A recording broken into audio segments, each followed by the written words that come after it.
You're watching Action News Now. Storm Tracker weather. Coverage you can count on.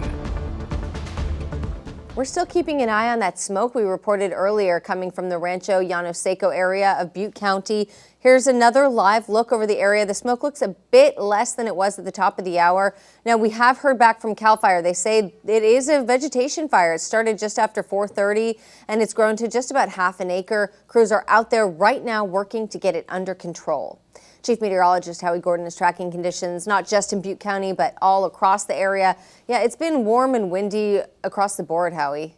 Well, conditions are, in terms of the wind, which is a big component of supplying oxygen to those fires, those are starting to let up. So that's a good sign. We're still on the hot and the dry side. The humidity levels will start to drop as well as we cool. But for now, winds are improving in terms of benefiting not having fires out of control. Here's a shot, our Hamilton shot. That's in Glenn County. That's looking off towards the southeast. So a little cloudier compared to the last few days. We're going to cover why that is happening. Now, less breezy tonight. We're already seeing a break in those winds. Then the next step, or what's going to happen next, we're going to start cooling down before an eventual warm up. Okay, we'll start off in the coastal range in the North Mountains. Look at that.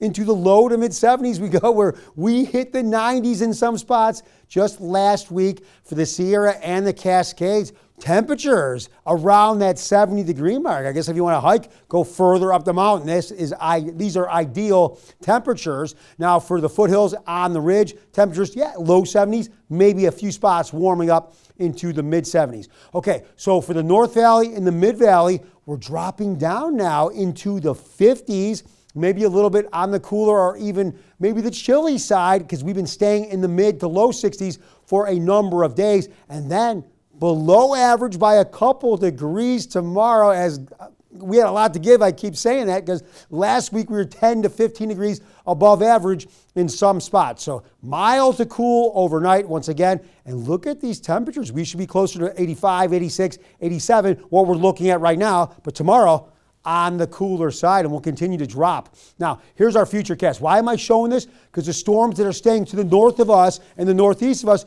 bringing a little bit of cloud cover, just really exchanging wind direction now, because the winds are letting up after these storms now are slowly moving further away out of the area.